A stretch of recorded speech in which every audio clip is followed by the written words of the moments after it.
Hello. Hello. I am delighted today to be joined by Ronan Chambers, one of the two founders of the European Technology Network. I'm going to let Ronan introduce himself, but I think worth saying for everyone watching at home that this is going to be a bit of a different conversation because we are going to be looking at an entrepreneurial endeavour in an industry that has historically been dominated by providing a service and the paradigm of service provision, not by technology or thinking about how you enable things in a technologized way. We'll also be thinking about how businesses can and should think about their own storytelling, brand building, and way of putting themselves out in the world. I think it's going to be a fascinating conversation. Ronan, why don't you kick us off by explaining to us what ETN is? My pleasure. Thanks for having me as well. I noted this studio is a lot nicer than ours. My name is Ronan Chambers. I've been in startups my whole life. I used to work at a company called Pigment, which was a French finance platform. I was selling it, BDR, go-to-market. And then I was lucky enough to get brought into Convergence AI, which was an AI lab might be a bit of a stretch, but we were doing browser-based agents. So all the stuff that you see with like OpenClaw today, it was like relatively similar to that in a way where you would prompt your agent, it would have multiple skills that it could learn. That was a little bit too early. That was back in 2023. And then we were lucky enough to get acquired by Salesforce, where I moved over. I managed to survive for like a month at Salesforce before I launched the European Technology Network with my co-founder Luke. And what is ETN? I've always struggled to define it. It's because it's not a podcast. It's more of a broadcast channel in a way. We interview CEOs, founders, venture partners, anyone who sits within the tech bubble and also the venture bubble adjacent to that. Less so traditional finance. And we'll interview up to 5 to 10 guests on our live show every episode that goes out on Tuesdays and Thursdays. We stream from 11 till 2. And Luke and I will review trending stories, trending news, and also try and mix in a lot of the stuff that comes from X as well. So a lot of it might not be as serious as traditional media that sits in the space. I think of it as like the Today program for people who don't live under a rock.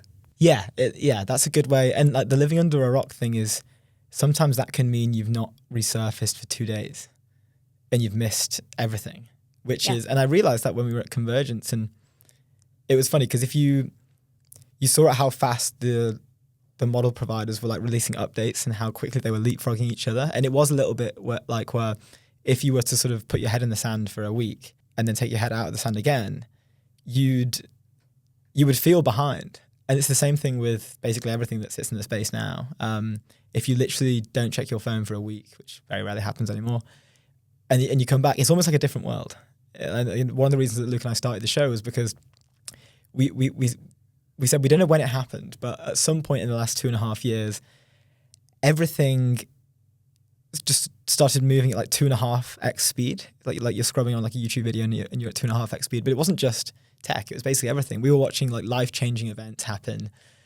What were in our parents' age, or maybe their parents' age, what would be considered as a life-changing event that would happen once in their lifetime, we're getting about 3 or 4 of those a month at the moment. And the mode in which people receive that information doesn't necessarily allow for the pause for thought that allows you to commit it to memory. So I think that reflex of like, oh, I've seen a tweet and I can go out and repeat that somewhere and it makes me seem a bit more intelligent or like a useful interlocutor. Like because of the speed at which this stuff is coming at us, like you often feel like it's going in, it's not, and therefore it's like utility to you as a consumer goes down, but it still like provides the same kind of like velocity of stress almost. Whereas with what you guys do, like there is time to pause because of the format and like the modality that you are in, but also you're speaking to experts, so you get a little bit of that depth, so you can actually think of yourself as having like kind of like parasocial moment with that person through you guys and the fact you're speaking to them. Yeah, it's so well summed up. So Luke and I kind of approach it in a way where our job is not to be the expert in the room. I mean, it'd be laughable to even suggest that we are. Like, we are not experts in the domains of the things that we're covering. We do come from the space, and we can talk about that a little bit later, which is like integral to the show. But our job really is to get the people who know what they're talking about onto our show and then tell people about it. Like we don't try. We're very open with the fact that, you know, we'll discuss maybe like an energy crisis. Like Luke and I aren't going to riff for 3 hours live on a show about that. We'll get the founder of Tem, who just raised 75 million, to come and tell us about that. Like they're doing Stripe for Energy. Our job is just to get the smart people onto the show. Like we're more like the stage in a way. I guess a larger part of it is that it's slightly unpolished. Yeah. Which is, again, quite an important factor to it. Like a lot of our interviews, so when we did Slush, that was 22 interviews back to back for 6 hours. We had a 5-minute break that turned into a 2-minute break because a guest walked past and someone who was waiting to come on knew who they were and were like, hey, you should come on this next. So we didn't even know who they were when they were coming on. That's barely time for toilet, is it? So we had 2.5 minutes to head to the toilet for the 6 hours. But the unpolished nature is really important. And the reason for that is because we didn't try to be as unprepared as we were for Slush. We actually had written all of our notes for most of our guests. Some of the guests were being added on the day. Some of them were being added live on the show. But all of our notes were deleted somehow. I can't remember what happened, but we managed to just like mess it up. And I think we were working on an offline document or something and none of it saved. I can't remember what the problem was. So when we came on to do the 21 interviews back to back, we had no notes. There was nothing there. So like it has to be purely driven by curiosity, and we're very okay with the facts and open with the fact that like we aren't experts in all these domains. Like there are some that maybe I know a little bit more about than Luke, and Luke knows a little bit more about than me, and that's fine. But the unpolished nature of it is, I think, another thing that, one, makes it stand out, but two, makes it feel more relatable. Yeah. And maybe it's not quite a segue, but I saw one of the TBPN guys talking on, I'm presuming put it elsewhere, but I saw it on LinkedIn because I'm a deep millennial. And he was saying that one of their kind of like hacks, if you like, for audience acquisition, has been to print off a tweet that allows them to create that like hyper easy, casual, informal way of having a discussion, but also creates a nexus to the person who produced that tweet. And that there's this almost innate network effect, the dissemination of information like through sharing and through language, because somebody goes like, that was me. 2 questions there. One, kind of just like thoughts and reflections on that as a pretty like simple but sophisticated way of thinking about audience building, which is like as important as the creation of the content itself and the substance, but also whether there are any other examples you and Luke think about in terms of that, like bringing and growing the audience, and like I guess like almost like leapfrogging to community in a way. Yeah. That's an awesome question. 2 things there to break down.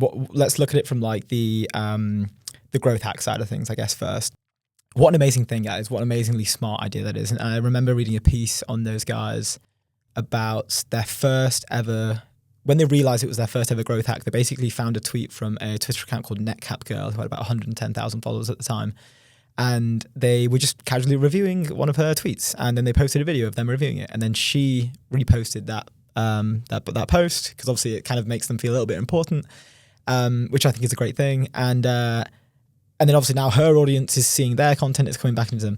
Very, very simple, but like the sole premise of making people feel like celebrities and making people feel important, like celebrating the people in our space, I think it's a really important thing to do. The growth hack element is, one, just a very smart thing to do to build your audience. But the second part of it is that usually these people aren't really cheered for. Like they're doing great things and they're not cheered for in the same way that like a celebrity might be cheered for, like a Kardashian or something like that. And like I don't really follow most of that stuff, or I'm not really into sports either, but I can imagine that in many ways you can parallel like a celebrity like Kim Kardashian to maybe a sports player. These people are kind of changing the future of our world every day. And I think now it's becoming more mainstream. Like they're sort of being celebrated or looked down upon as well, more like they're actual celebrities. I always think of the distinction between like building audience and creating communities. Like you push or send content out to audience, but community begets its own content. Yeah. That's the secret sauce that people start like creating between themselves.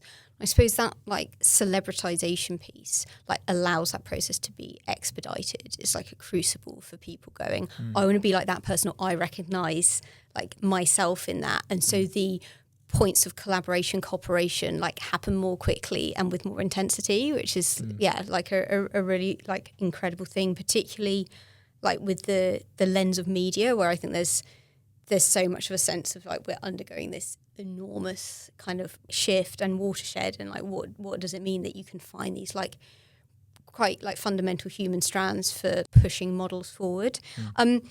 With that in mind, what does the future of media look like? Ooh. We realised that the pace, legacy media can't keep up with the pace. They also can't keep up with the culture as well.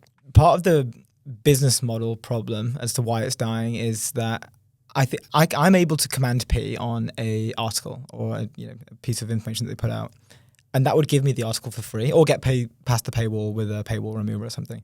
I don't think that's my burden to bear, and it's probably something quite taboo that people would say is you shouldn't be doing that. Maybe it's stealing from journalists, but fundamentally, if the consumer is finding a loophole in the business in the product or the business model, I don't think it's the consumer's burden to bear. I think that the business model itself then reflects that it's probably outdated and it needs to evolve. The future of media, I think we're going to see a lot more specialized, smaller verticals, like focusing like Luke and I, for example, European tech and venture with a little bit of American tech and venture sprinkled in there as well. I think that going on to like the times of change piece, like if you think about how easy and low cost it is for Luke and I to run a show where we're pulling in pretty important guests. An example like Max Unstrand at Legora announcing his 150 million Series C raise on our show was his first public appearance that day on our show. Then he went on Bloomberg, and then he went on like CNBC, and then he went on TBPN. If you compare the running costs of ETN to a BBC or whatever, like again, we're not at that level, but I do think in the future we can be and we will be, and we can do it in a much leaner and quicker way. I just think that the legacy media model is dying. I think that it's a bit of a dinosaur, and we're already seeing like the BBC is now going. They've put a lot more focus on short form content and moving on to YouTube and stuff, something that they've historically been a bit anti. We're seeing like the Wall Street Journal, for example, the other day hiring for a full media and podcast team. They're moving where attention's going, and it's short form, it's X, it's YouTube Shorts, which is, can debate whether that's a good thing or not. But they're scrambling, and you can tell by the job postings, you can tell by the way that they're trying to move towards this show-like format. I think they're worried, is my thesis. What does that mean for the future of PR and communications more broadly? Because, and I mean that through we've talked about meeting and growing an audience or community. We've talked about legacy models, and so incumbents more broadly. Yeah. What about everyone who's been a middleman in that world today? Everyone who sits in that space will have seen the Wall Street Journal article about, it went super viral, about how, I think the headline, I'm paraphrasing slightly, but it was something along the lines like storytellers wanted, where enterprise companies, and again, we're just talking about this sort of tech vertical here, enterprise companies were looking to hire storytellers for their brand, paying up to, I think Vanta was paying up to $275,000 for, I think, just a storyteller. This direct to consumer strategy from businesses to the consumers of their products from a media or commerce perspective is something that's becoming a lot more hot. And I think there are like maybe a few reasons for that. I first saw it, and it's a part of the reason why we started ETN again, is when A16Z poached TBPN's old head of growth. I'm not sure if he was poached or they decided to leave, but he was made a partner of New Media. Prior to that, A16Z also bought out Eric Turenberg's podcast network and brought him in-house as a partner of New Media. He's now running the New Media team at A16Z. And they also released an article about this new, their thesis on this new direct-to-consumer media strategy. They were the first people to properly do it, I think, apart from TBPN, which kind of pioneered New Media, in my opinion. I think the reason for that is people are looking for more authentic ways to reach their audience that are real, and they're live and they're unscripted and it's relatable in a way. And I think the reason for that is because we're entering a period now of quite low trust, I think, just across the industry. The barriers to create content have never been lower. Anyone can create content now. Anyone can create AI content as well. And I think when you have that increase in volume of content or increase in volume of vibe-coded apps or vibe-coded product lines, or overall quality falls, to get through that, the mess, I think you kind of have to go on the authentic route. I don't think you have another option. And I don't know if that means, I'm not sat here saying like PR and comms is dead. Like our show, and I'm sure TBPN's as well, all of our guests come from PR agencies reaching out to us, trying to get people on the show. A lot of it we do, if there's like a really big guest that we want, we'll try and focus on it and make effort for it. But a lot of our guests come from PR agencies and stuff. How often do you end up just forming relationships with people direct though? From like with guests, a founder, yeah, quite a lot, to be fair. It's usually after they've come on. It would be as easy as someone WhatsApping me, can I come on tomorrow? Can I come on in 1 hour? Can I come on now? We'd reply yes and reply with a link. And because it's not scripted, there is no prep. Yeah. And like it happens a fair amount, or usually after they've been on once, like then the relationship starts to be like properly built.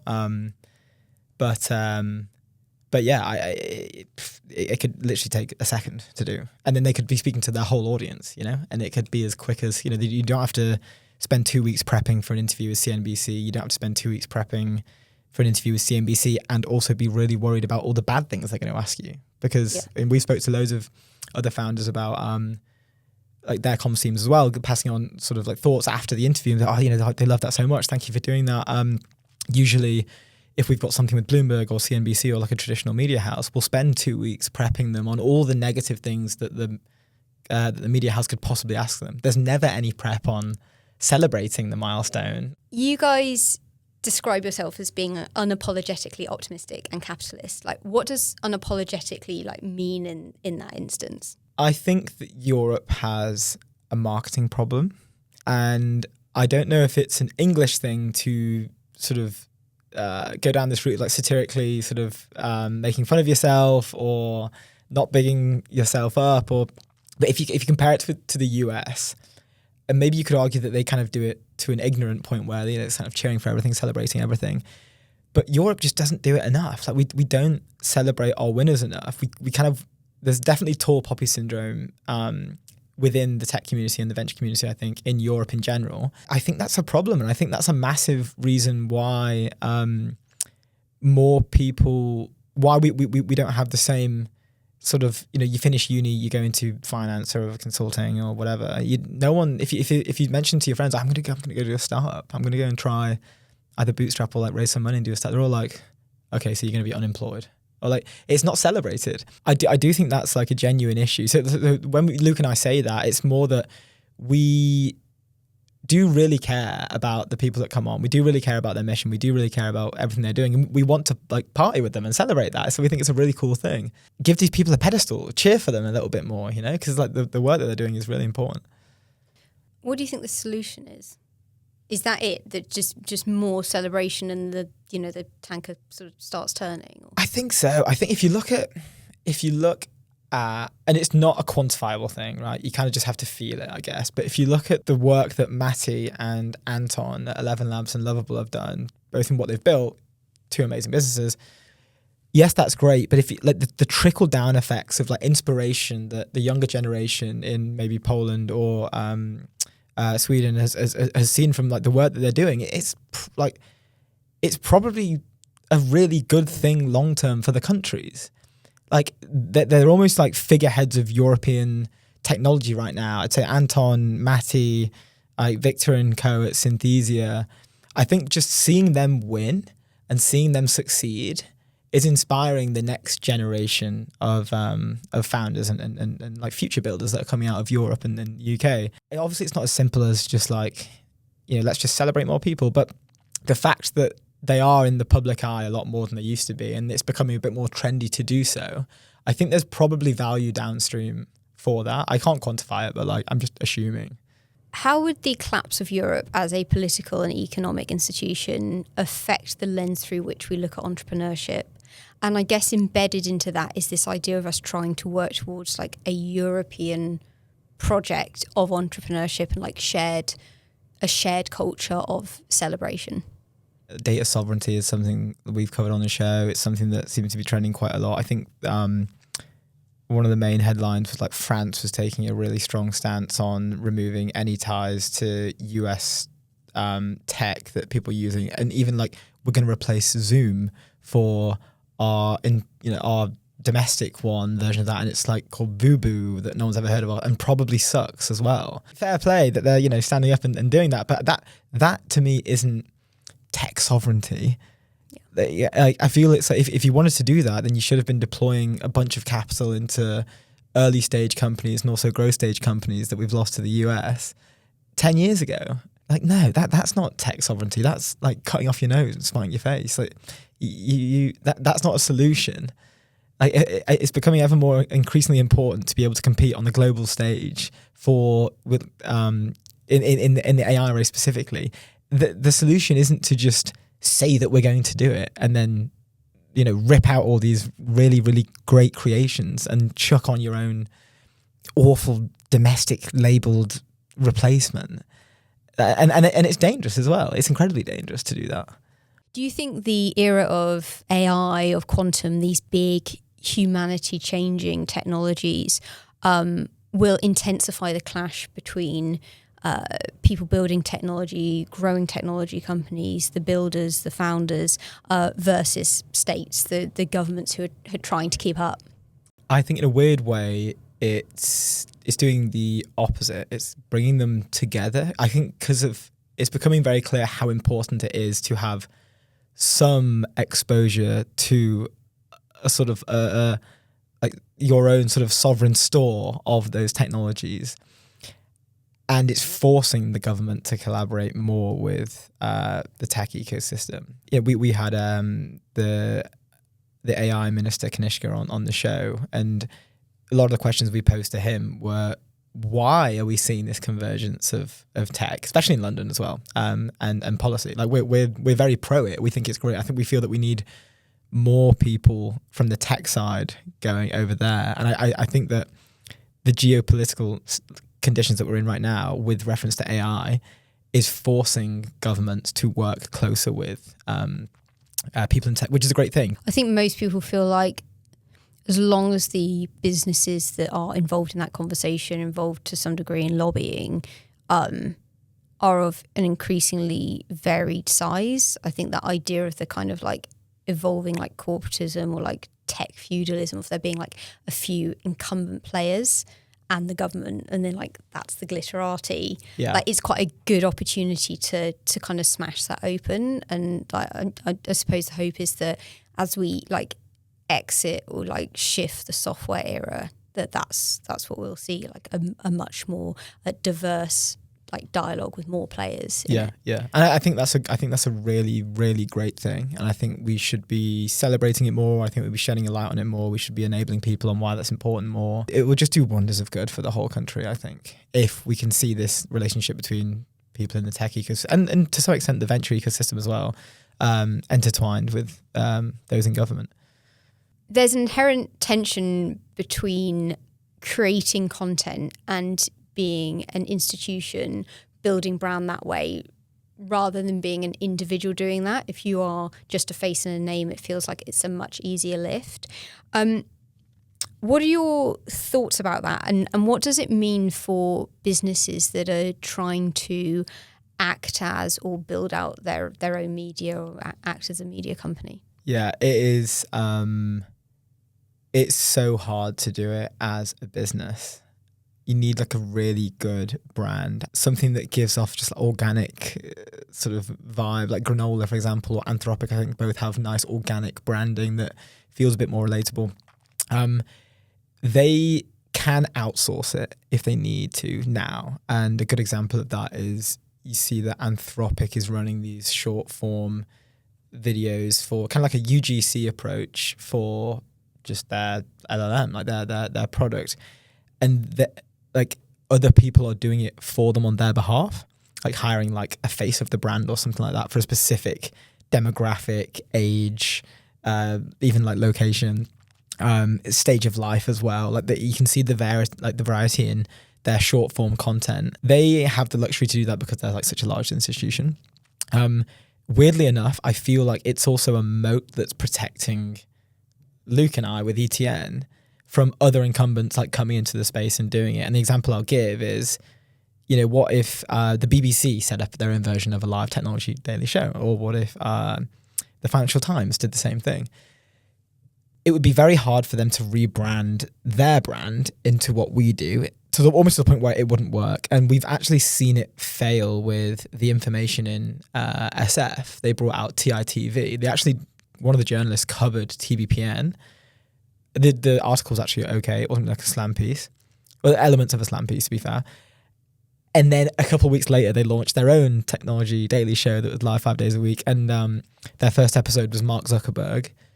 And it got 7 likes. If they were to fund someone else doing it that maybe comes from the space, then I'm sure it would be successful, which is probably what they should do. But for them to just sort of be the Financial Times still and step into this world, I just don't think it'll work. It needs to be insiders talking to insiders. That's one of the most powerful elements of it. Like, I work in startups. Luke comes from like private equity background, but has been in media and newsletters and ran like an angel syndicate for startups previously. That's like our strength. That's why it's kind of appealing, because we know the inside lingo, we know the culture, we're at the forefront of it, we kind of live it every day. That's our moat, that's our defensibility. Whereas like the FT would probably bring 2 journalists from the FT to, run their daily live show, and it's very, very, very easy to identify someone who's not on the inside, just purely by the language that they use or like the things that they're covering. Like, it's very easy to cover trending stuff, yes, but you can notice when they're not using the correct slang almost in a sentence. Like, that would out them as an outsider. Do you think there's any place, just pausing on the sort of journalism and kind of media side of things there, is there any place for journalists then, like into the future as we know them? Yeah, I think there is. I think there absolutely is. But I don't think that they need to work for a large institution anymore. They can just have an X account and cover it on their own. But there definitely is. There's a need for people who are incredibly linguistically capable and who know how to write good quality content without AI. I feel like we've kind of had this pendulum shift where it's like, it's slowly swung towards the AI side, has gone a little bit too far, and is now swinging back. And the M dash is a great way to look at this swing, where if there was an M dash previously, like prior to like LLMs and stuff, it was there. If there was an M dash in your text, like no one would really care. Then it kind of solidified itself as a way to out someone for using AI if you found an M dash in their article or their post or whatever. And still to this day is relatively. But then also in a very sort of niche way, we've seen this opposite swing back, where if you use an M dash now, it's kind of like, I'm so tuned in that I know that this is an anti-signal to using AI, but I'm going to use it anyway. And like, so we're kind of seeing that's just like a fun, like microcosmic way to look at this shift that's coming around. But is there a place for journalists? Absolutely. We're going to hire one quite soon. Like, we want to take a journalist from like a traditional institution and bring them into ETN. I just don't think that journalists I just don't think you need to work at the FT anymore to be one, or Sifted, or you can just have an X account and do your own research and write really compelling pieces. If you are a business, a tech business or a venture firm doing your own content, like what does that mean for you? Does it mean you hire someone who has, do you in-source a journalist? Do you turn someone in your team into a journalist? Is the long-term answer actually that you just sponsor the authentic faces who are telling the stories? Like, where do you see that going? I think we're going to see loads of examples of people leaning into this, and I think that I'm sure there are numerous venture capital companies that have podcasts, and that's an absolutely fine thing to do. But I also think that we're going to start seeing companies set their own up, larger companies that can afford to, Series C plus maybe, set their own up. because I genuinely think it's a hack, and that's specifically from like companies wanting to increase their ARR. For venture firms, I guess it would work in a similar way as a distribution model, but getting it right is going to be so difficult for them. And I get that. I think the best example we have today of it really working well is probably Cheeky Pine, like the Collison brothers doing Cheeky Pine, and that works really well because it's not the Stripe show. It's not like, they're not constantly talking about Stripe in it. They've just set up a pub. They're not there to promote Stripe. They're just there to have really interesting discussions with what I guess most would see as like completely unreachable guests. I think that Musk was on there the other day. That's an example of it being done well. And the problem is that a lot of these brands will really want to shill their own brand through it. And it's just not the approach they should be taking. Like, I don't know if people would want to listen to the insert venture firm podcast. I'm not sure if people want to listen to the insert large B2B brand podcast. Like maybe they would, but if they're just there to shill their products, like people aren't going to listen to that, I don't think. Speaking of shilling your own product, but also because I completely agree with you, Basis sister company HSG, and it'd be remiss of me not to mention this. I mean, the thing that is most popular and that we sort of can't keep up on demand with is selling like this exact thing. So we will offer businesses a customizable off-the-shelf package where we go in, like start with video, and that becomes the inception point. Having conversations with the founder or CEO, senior leadership team, and that becomes the inception point for building them out a brand and a point for creating those interactions with customers that isn't and beyond, which is nothing to do with actually talking about their business and everything to do with who they are as people and the expertise that they can bring to the table, which often goes so much further than like the thing they do every day.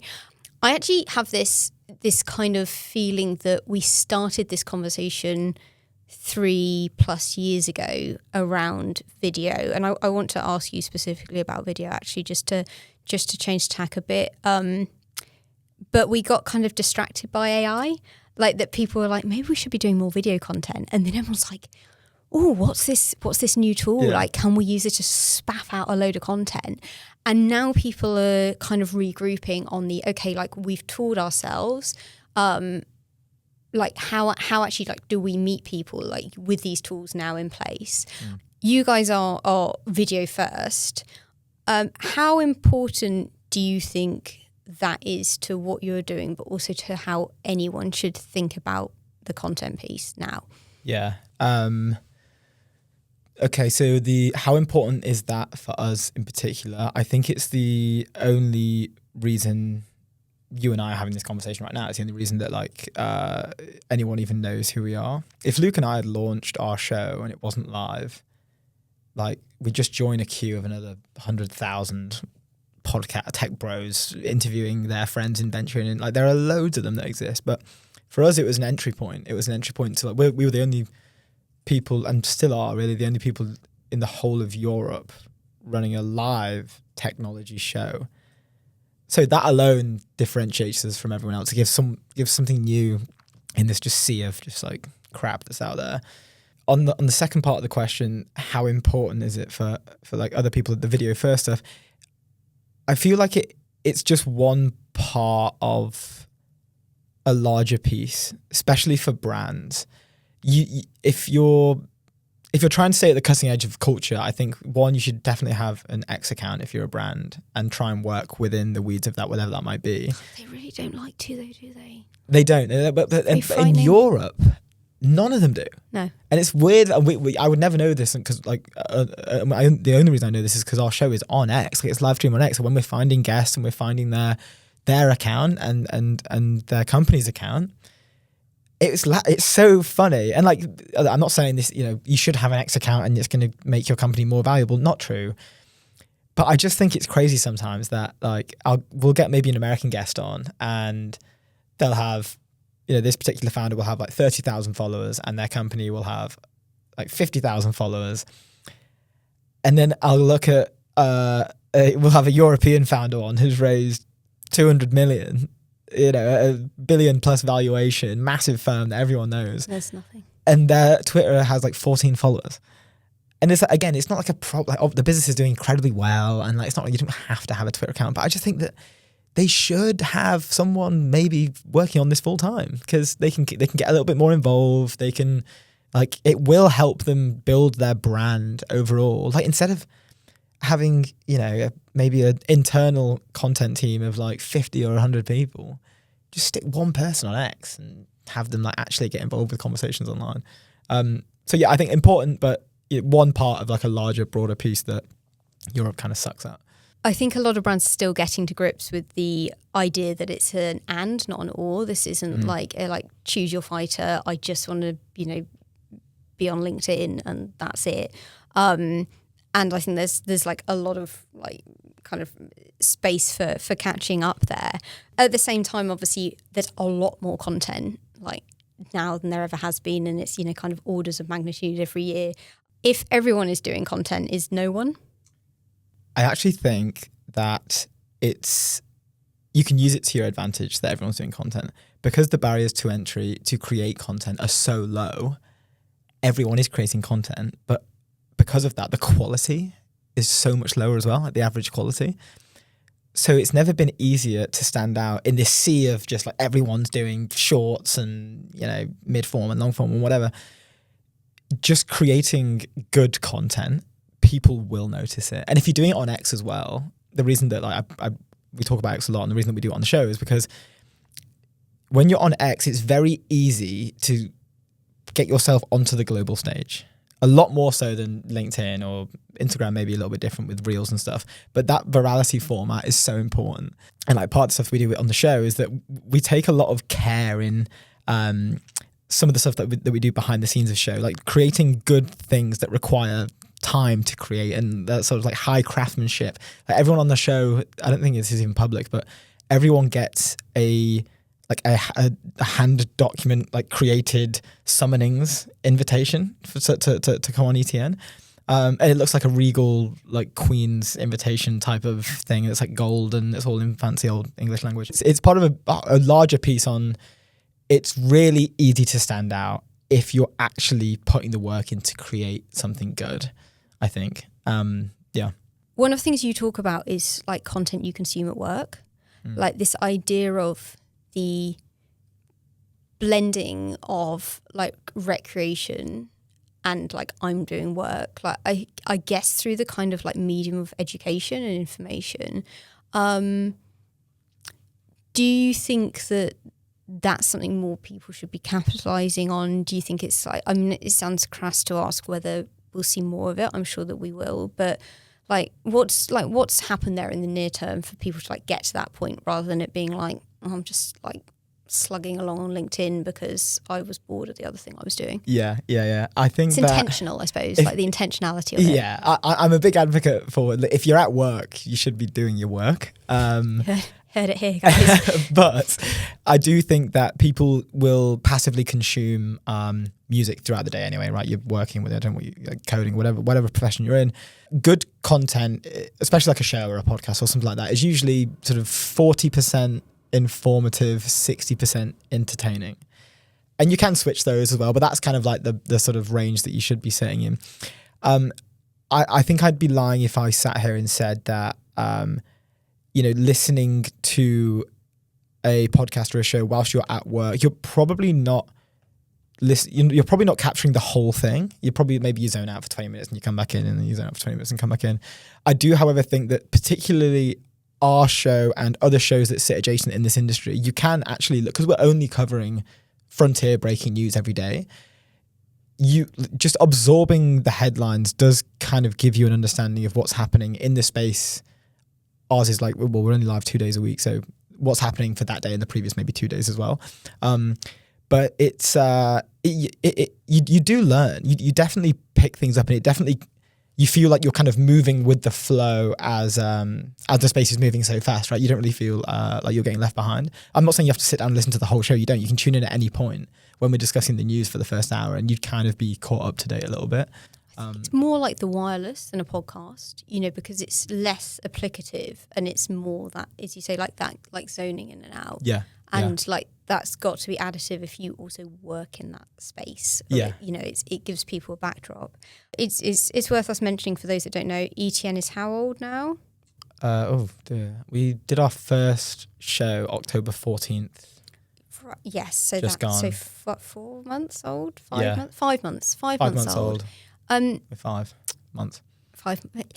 So this world is still new for you as a person managing your time, thinking about what the shape of your day-to-day looks like. I know you and I have already spoken about this off camera, but it would be great, I think, for people to hear kind of how you've approached that. Like, what have been some of the surprises? What was the things you thought you knew about yourself and how you worked that have turned out to be different? Yeah, the learnings, and as like by no means an expert in anything I'm doing right now with this, sort of figuring it out as it's going along. Definitely You can building the become plane. an expert in your grave. Plenty of time. Definitely building the plane as it's flying. But some learnings I've had from the failures that we've gone through recently.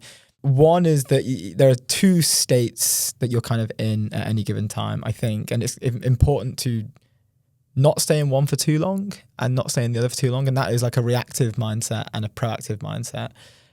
If you're in the reactive mindset, it's really good because you're kind of you're aware of what's happening around. You can kind of react to things very quickly that might give you an advantage. Maybe it's like someone's reached out to do a piece on you and you're like, oh yeah, this should be good for our brand or something like that. Or like capture a really great guest because you've maybe just seen it on LinkedIn and you're like, oh yeah, let's get that person on. Or maybe some news just breaks and you can jump on that quickly and to take advantage of it. But also you don't want to stay in that too long because then you're not thinking about what's the North Star and how am I driving this thing forward? Because you're just if you're only looking like 3 inches ahead of you, you're just constantly, you're not bringing the business forward. And then the same on the other side, the proactive stuff, it's really important to sit in that proactive state as well, because you need to push the business forward. You need to think like high level strategy, what have we achieved the last month and how can we do better next month or 3 months or, 6 or a year. And getting stuck in out of those for too long can be a real disadvantage, but jumping between the two can help you balance, like, yes, I'm going to make the most of what's happening around me right now and I'm not going to miss anything. But also, like, I want to start looking forward. And and then on the proactive side, if you're constantly looking forward, you will miss a lot of the stuff that you should be reacting to live, whether that's the stuff I just mentioned or whether it's maybe, for our business, I guess we wouldn't change the content model, but a larger business, do we need to pivot? Like, do we need to change direction quickly? So that's one main thing. And the second one is it's okay not to be super, super busy all the time. I think the 996 thing is, I think it's a non-solution to a non-problem. Like, it shouldn't be a debate. If you want to work hard, work really hard. If you don't want to work really hard, don't really work really hard. Like, just do what feels right for you. But you can't then, like, if you want to succeed, you should be working harder than everyone else, 100%. And the last thing that I'll say on that is that there only really should be at this stage, pre-seed company that's 5 months old, 1 or 2 things that actually matter for the business at any given time. If you're doing a million things, you are doing it wrong, I think. And I'm saying this just from learnings. Like, for our business, there is only really 1 or 2 things that actually matter at any given time. And if you're not 100% locked into, if I'm not 100% locked into number 1 and Luke's not 100% locked into number 2, then I think we're at a massive disadvantage. We're not moving the business forward. So, final question. Mario Gabrielli, The Generalist, gone over to Hummingbird, Jack Altman, Benchmark. You guys are going into clothing. Yep. Is media the starting point for an empire? Ooh, that's a good one. I think it's become more important to have your own personal brand or personal brand that is a like a media sort of related company. Like ETN Hourglass is my personal brand. It just makes things easier.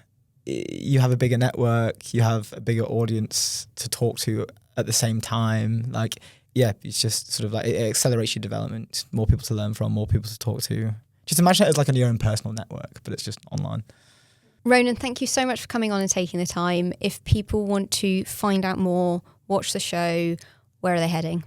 If people want to find us, they can find us on ETN Show. That's at ETN Show on X. We're also live streaming on YouTube as well and LinkedIn. On LinkedIn, it's just ETN full stop. And yeah, no, it's been an absolute pleasure. Thanks for having me. Thank you. Thank you.